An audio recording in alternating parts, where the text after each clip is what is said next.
Sa bawat sulok ng kagubatan sa Pilipinas, may nilalang na pinaniniwala ang tagapagbantay ng kalikasan at tagapagligaw ng mga taong hindi marunong rumispeto.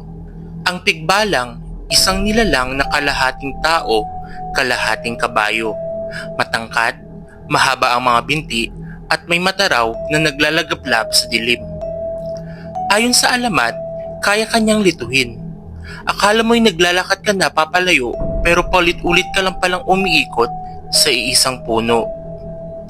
At kapag hindi ka nagpaalam sa kanyang teritoryo, huwag ka nang magtaka kung bigla kang mawalan ng daan o makarinig ng mayapag sa likod mo kahit mag-isa ka lang.